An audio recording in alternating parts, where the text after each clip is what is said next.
want to live more sustainably but aren't sure where to start or how it fits in with your everyday living?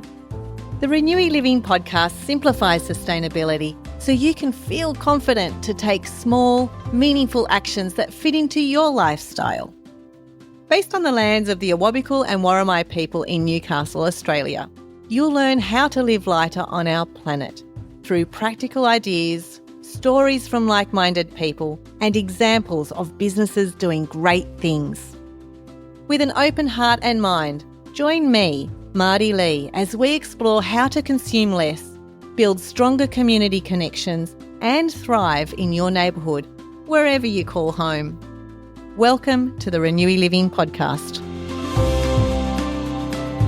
Hello, my name's Marty Lee, and welcome to the ReNewy Living Podcast.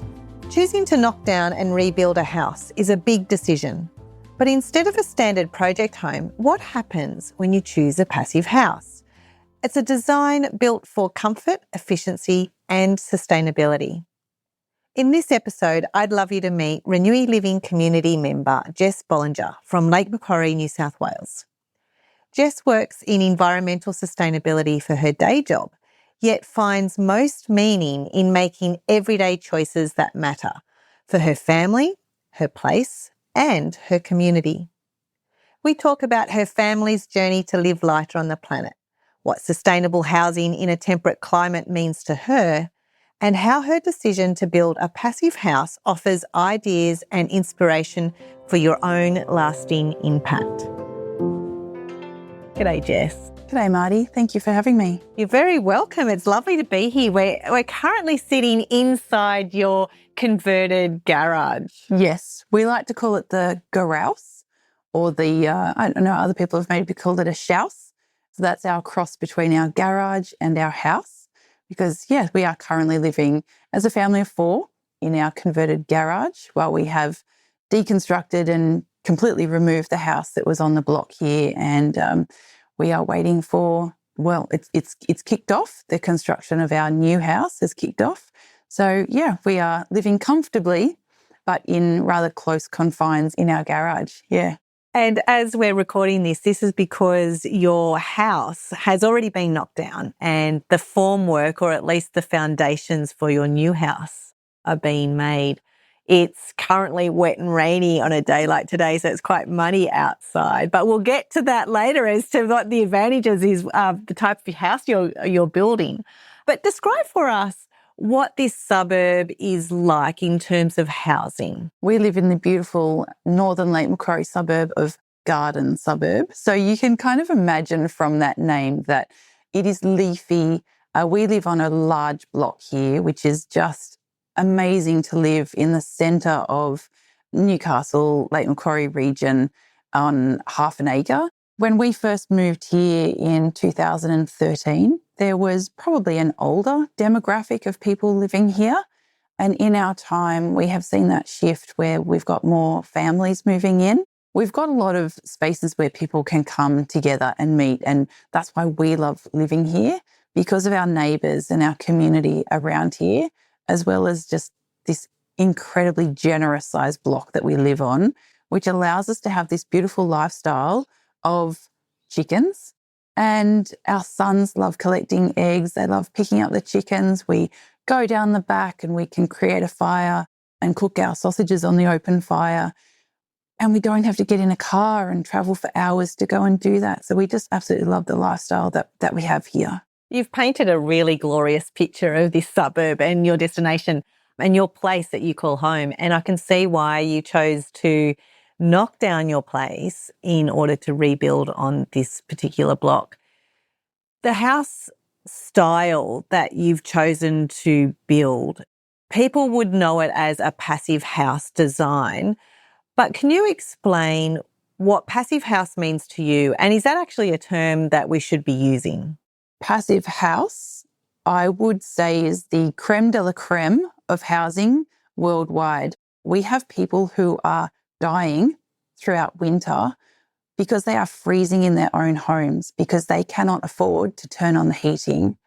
And that is just awful to hear. Our designer who we had for our home, who is a passive house certified designer, He's from Denmark. And he said, when I moved to Australia, someone handed me a pair of Ugg boots and they said, you will need these. And he was, what do I need these for? And it wasn't until he got into the housing in Australia that he realised just how poorly we build homes over here. They are freezing cold in winter and they are boiling hot in summer. So over in Europe, they build to a particular standard, and that is just normal. But there is an institute called the Passive House Institute, and that is where you build to this particular standard. And those houses become certified because they meet every single requirement to be called a passive house. So I guess we need to be a little bit careful in the way we're talking about the home that we're building. We are building to what I believe will be a passive house standard home. However, we're not going for this international certification that you can achieve. But I know the outcome will get us to that standard. We're just simply not going and receiving the extra little plaque that you put on your front gate that says you have been certified as a passive house. So there's 5 principles that go into building a passive house. They are well insulated. They include double glazed or triple glazed windows. There's no thermal bridging. So we're not talking about using aluminium framed windows where we can conduct the heat from inside and outside. So the windows that we are using are going to be made out of UPVC or unplasticized PVC or timber, because timber is not going to conduct heat inside and outside. They are well sealed, so your air is not going in and out in an uncontrolled manner. So when we're using that warmth, we've got this beautiful constant temperature inside the home, and then they're mechanically ventilated as well. So even though they're an airtight home, we also have fresh air coming into the home, and our stale air that we're breathing out and our cooking fumes are also being exhausted to the outside. And so that's what we call controlled ventilation. Unlike our very leaky homes that we have at the moment, where we'd say they're well ventilated, but they're uncontrolled ventilation. So that's essentially what we're talking about in building. We're going to be meeting all of those principles. We just sort of can't quite call it a passive house. It's like calling something champagne, but it doesn't actually come from the Champagne region of France. So I guess we probably would call it a high-performance home. Your analogy between champagne and sparkling wine is really important in this kind of description. So it's more of a high-performance home using the passive design principles. When did you become aware of this style of home design? I would have to credit my husband for that. He has been a subscriber to the ReNew magazine for many, many years. I think he was always drawn to that advances in technology side of things. He's an electrician and worked for many years in the solar installation industry. So he's been really drawn to that. And he said, I've come across this thing called passive house. It's in the ReNew magazine. From what I can see, it means that you've got to keep all your windows and doors closed all the time. And look, I really just don't think that that's for us. You know, we want to be having windows and doors open. We've got kids. We don't want to be door Nazis. We want to be, living in the great outdoors. We went, okay, yeah, no worries. And then we went on the journey of looking at rebuilding, and we engaged a designer who said they had sustainable building in mind. And we went through the process with them. So they went away and they come up with a design for us, and it was ginormous. The footprint of that home was huge, but it was full of louvered windows. Now, we've built this garage that we're sitting in today. We built this from scratch, and we've got louvered windows in here. And from a cleaning perspective, they are awful. However, from an airtight perspective, they are just diabolical. They're probably the worst you could ever have. People say, that's okay. They make louvered windows much better these days. Well, we've got modern louvered windows, and I can tell you they don't keep the dust out, and they're just terrible. So, there was a lot of things with that design, and we worked with that designer over a period of time, and things just weren't getting better. It was still a very big house with very complicated roof lines. And there was a few things going on in our life at that time where we put the house thing to the side, and we said, let's just come back to this later. Unfortunately, we did do that because we started to listen to a podcast by a lovely lady called Amelia Lee, and her business is called Undercover Architect.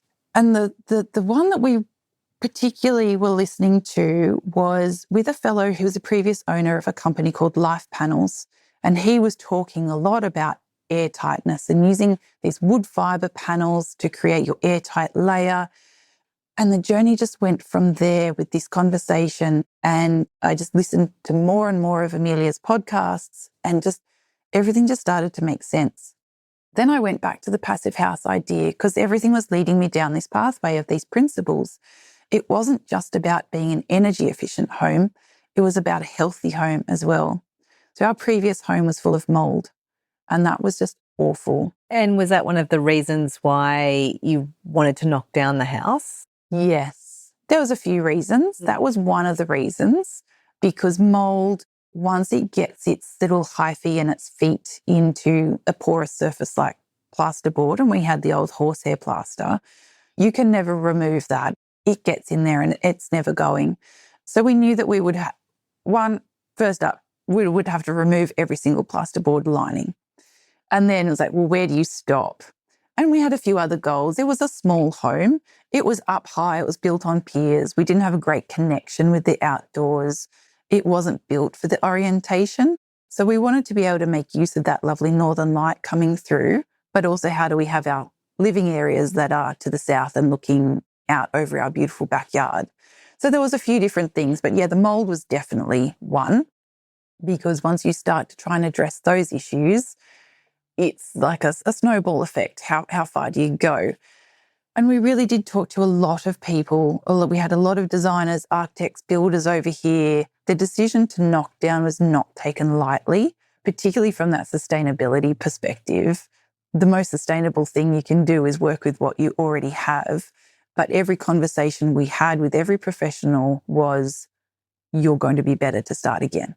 So I was 35 weeks pregnant with our second son when I moved a couch out from a wall and I could just see the whole back of the couch and the whole wall. It makes me quite emotional talking about it. Yeah, I can imagine. Yeah. So you saw mold? Just saw mold, yeah. So, we had the mold in the bathroom and all of that. And I don't think that that's unusual for people, but this was just everywhere now. And I've had moments where I just break down crying about those experiences of living that house. And even now I can see that you're getting very upset. You've got water welling in your eyes. It's impacted you that much. Yeah, because I can see what it does to people, and knowing that we were going to be bringing young children into this home, and to the point where I'd had to tell, my parents would come and stay with us, and I had to say, I'm sorry, you can't stay here because the room in which you would have been sleeping has got mold. So yeah, that was a really big thing for me in taking the avenue of going down passive house, because it meant that we were going to be living in a healthy home. I guess that's why I feel so passionate about what we're doing, because I know this isn't the norm to knock down a house that people probably saw as being perfectly fine. You could have done a little kiss and cuddle. You could have brought it up to, modern day aesthetics. You could have had a new kitchen. You could have just redone the bathroom. You could have made it look good, but I would have known what was still there. We definitely talked about that. We explored all of those avenues. Do we sell this, go and move somewhere else? And we said, well, if we sell this, we're just going to go and buy something that's probably might meet our size needs, but it's going to be exactly the same. It's still going to have these problems. We're still going to have condensation on the inside of our windows every morning. Are we going to sit there and mop that up every morning so that we then don't have a mold problem? Probably not, because life is busy. That was why we said, from a health perspective, but also the energy efficiency, but also value for money, is to stay here and do what we're doing. And we did talk to project home builders, and we had one that couldn't get out of here fast enough. We'd got ourselves into an informed position that we'd already made up our minds that that wasn't going to be the journey we were going to take. And it's funny because I drive around now and I see billboard advertisements for, we will get you your 7 stars NatHERS rating, which is now a requirement, we will give you the double glazing. We will give you the insulation. But I can tell you what, they'll give you that double glazing and that will tick a box. But I don't think that house will perform as well as it should, because they will still have thermal bridges. There will still be gaps. I drive around and I see these homes and they have the blue wrap on them, or whatever the wrap is that they're buying, may or may not be blue, and it's not taped correctly. It's flapping around in the wind. And then I drive past 2 days later and the cladding's gone on. And I think they've put that stuff there to tick the box, to say, yes, we've put a wrap on that home.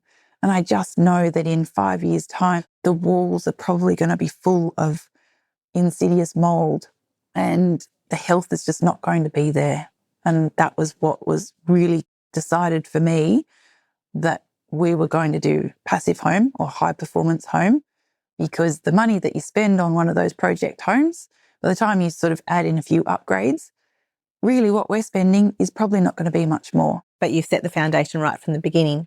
You had that experience with an architect where you just knew it wasn't the right fit. And now you've come across a designer that is the right fit, or the architect the right fit, as well as a builder that's the right fit.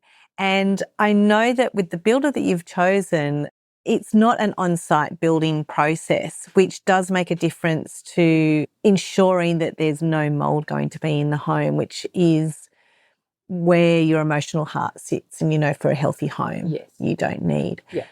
How did you find the right fit for you, the right architect and the right design and the right builder for you? Because that sounds like you've gone into this rabbit hole, but how did you get to that point? I love this part. So by arming ourselves with knowledge, and we did that through Undercover Architect, and doing more research into what passive house was. And it isn't lock all your windows up and you can never open a door. That's not what it is at all. Yes, I'm glad you've explained that as well. Yeah, because I wanted to come back to that. Because I'm sitting here thinking, well, how can you not open the windows? But I think you might have explained it, that you can still open windows. Absolutely. It's about doing it at the right time of day. Let's say you've got a hot day coming up. Open your doors and windows in the morning when it's still cool, but make sure you've closed them before all that hot air comes in, and the reverse in winter.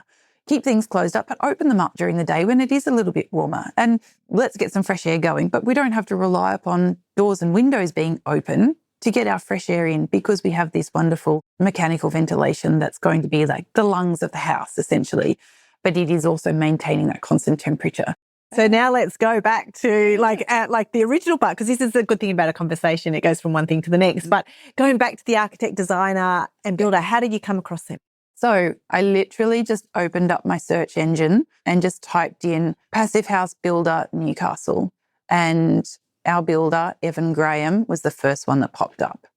I've heard him described as the godfather of passive house in this region, because he is passionate about it and he can see, again, like myself, that this just makes sense. So I had great conversation with Evan, and we are talking, five years ago or so, 4 or 5 years ago. So Evan has been there right from the beginning.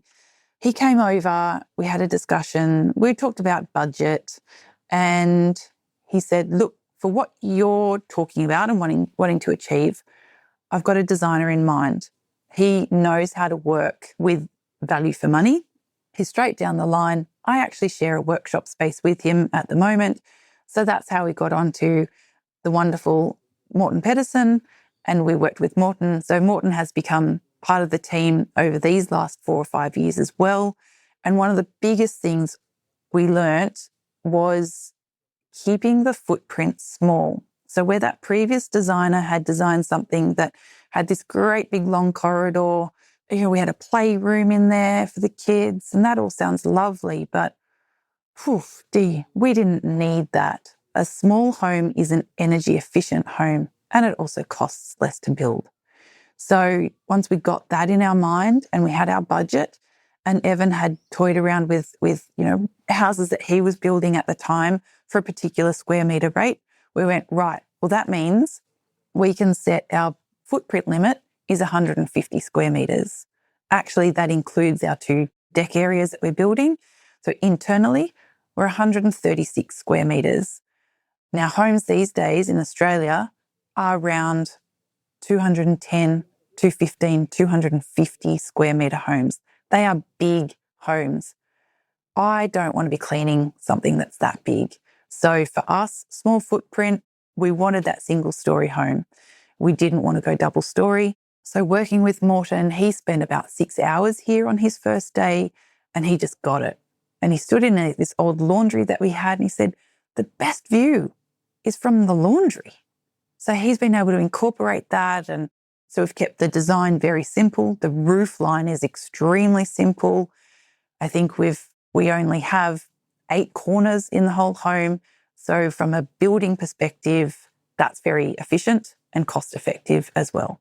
We've worked together really well.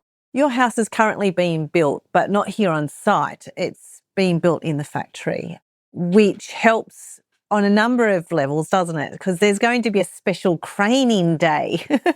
We are so excited. I know you're excited about that as well, Marty. Because my son actually did some work experience with Evan Graham. And so at the time, my son was 16 and he's now looking into doing a carpentry apprenticeship, not with Evan, but to just start working in the industry because there are so many avenues you can take with carpentry. And I think for him, being a 16-year-old, could see how it works. And actually, my son unknowingly helped to start building some of your house. I love that story. I love it so much because it gives people the personal story behind these things. It's not just a house.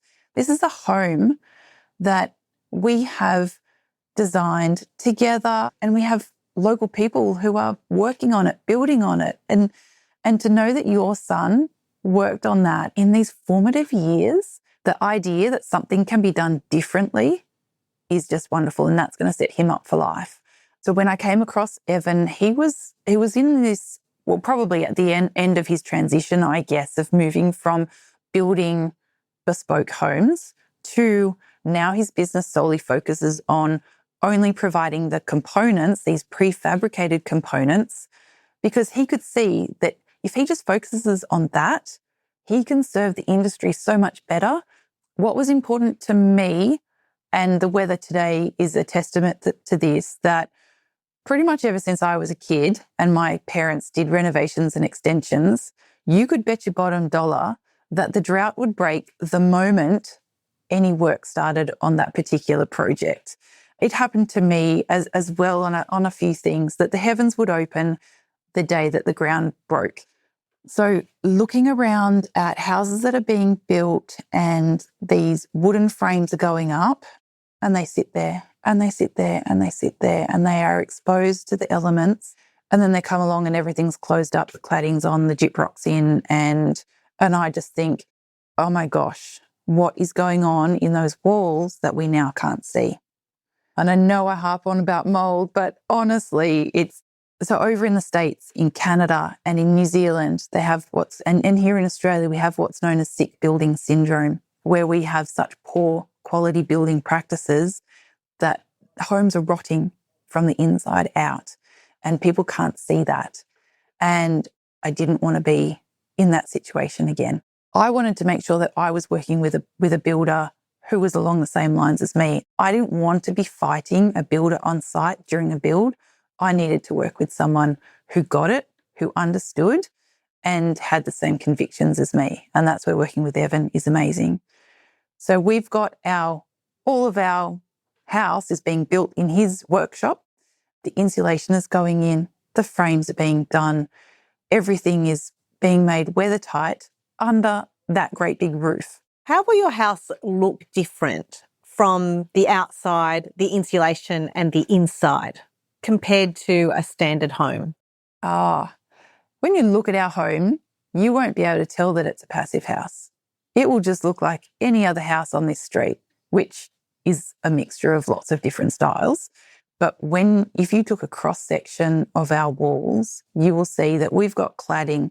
We've then got a ventilation cavity, which allows any moisture that does get in behind the weatherboard. And I think this is a thing that people don't realise is that cladding on the outside of your house, that doesn't stop the weather from getting in. There's little teeny tiny nooks and crannies in there that when you've got pelting rain and wind, that is going to drive in through that cladding and that's going to get in through those walls. And if that gets into the walls and doesn't dry out, that's when you end up with rot problems.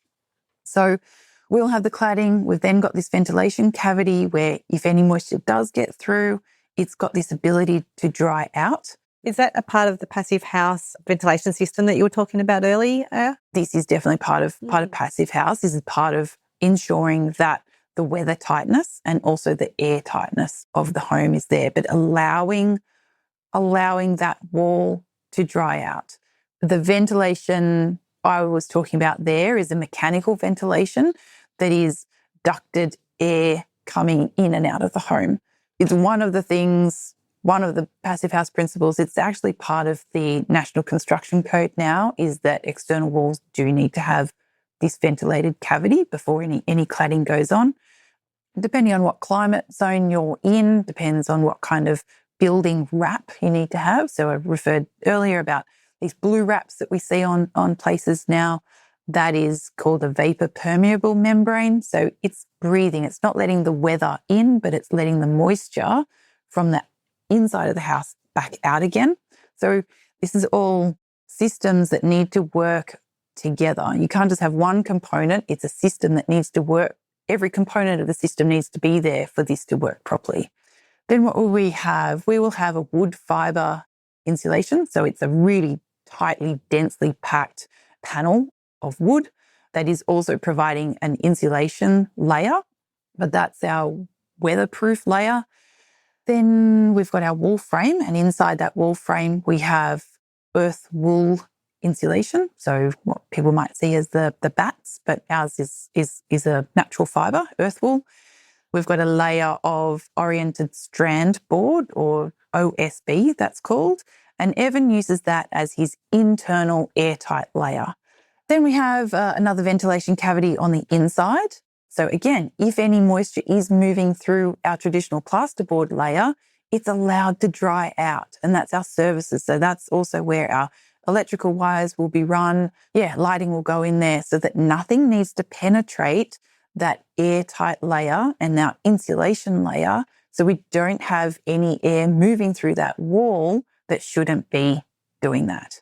So where we've got penetrations for electrical, they're all being taped so that no air is going in and out of there.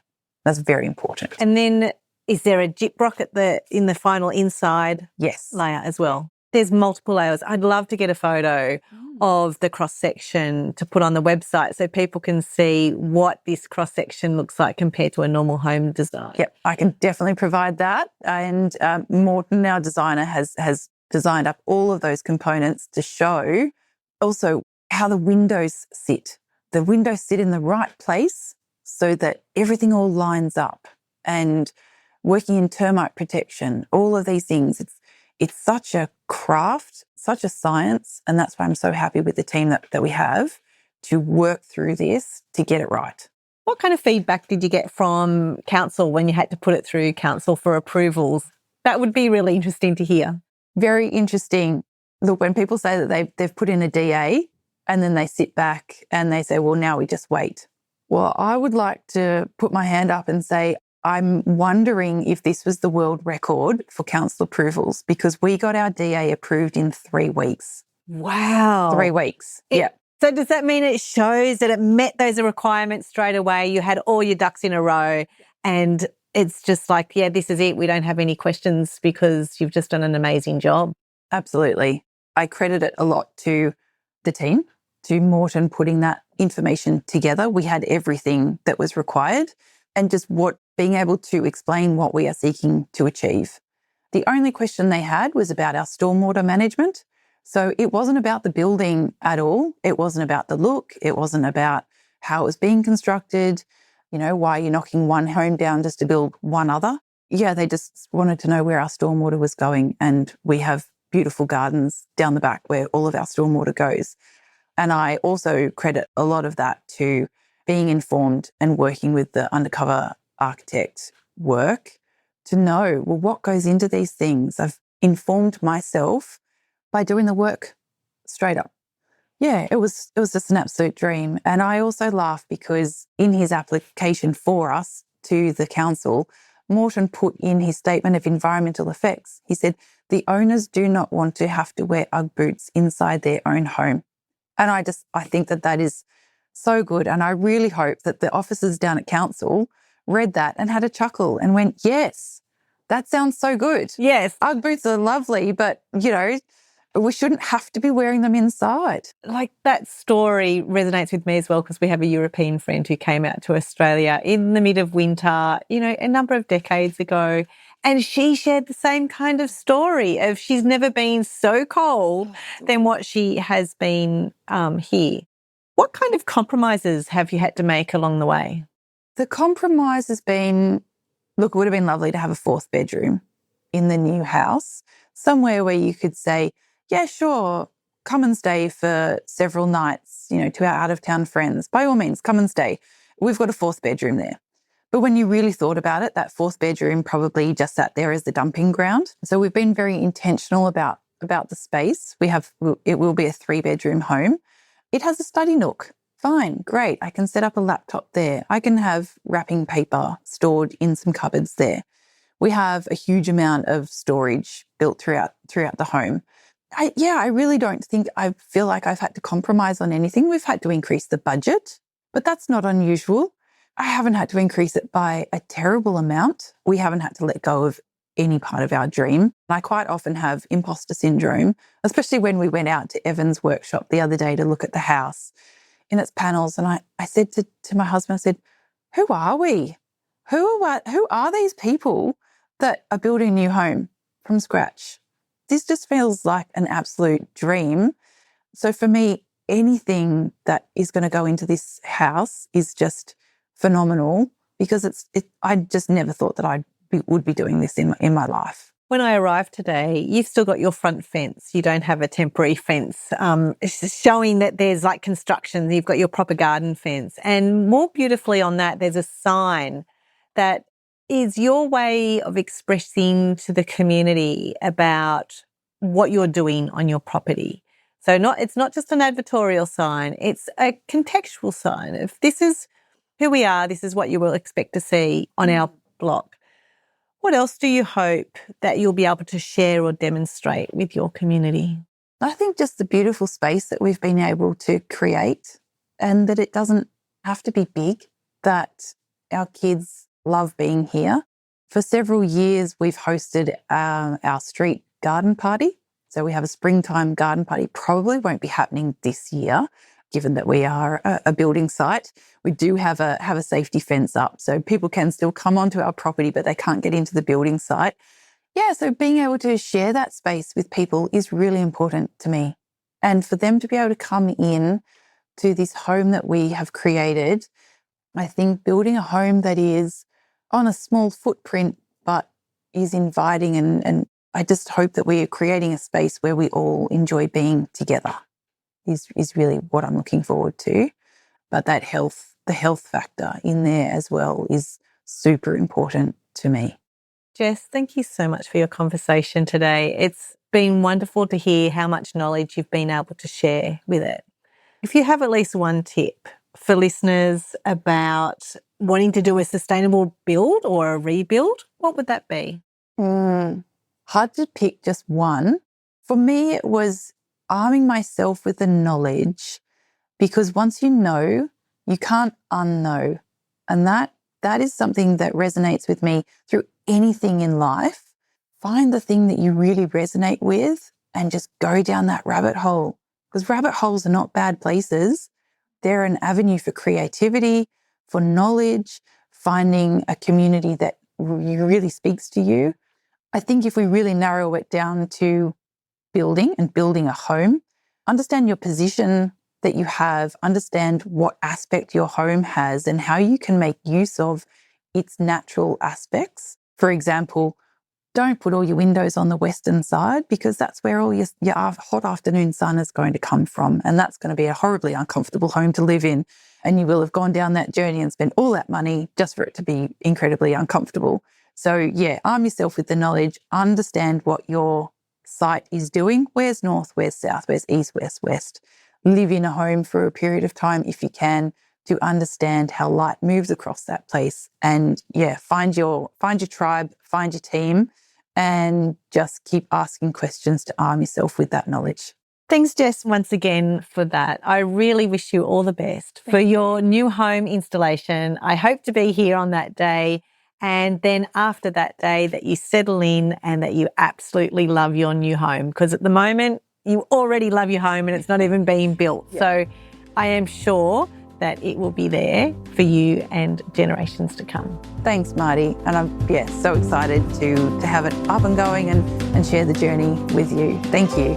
Thank you so much for tuning in to this episode of the ReNewy Living Podcast. I hope you're feeling more confident about taking a localised and actionable approach to living sustainably. If this episode has inspired you to take simple action, please follow the ReNewy Living Podcast so you can catch every episode. We'd love it if you could share this episode with your friends. It's a great way to spread the word and help more people join the conversation about living sustainably. You can even send me an email with the episode that really made it for you.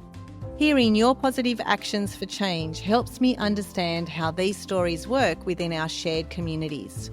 Head over to my website, renewyliving.com.au, for the show notes and blog posts from this episode. I look forward to sharing more stories from the people of Newcastle as we delve into our community's diverse social and environmental practices for positive planetary change from a localised perspective.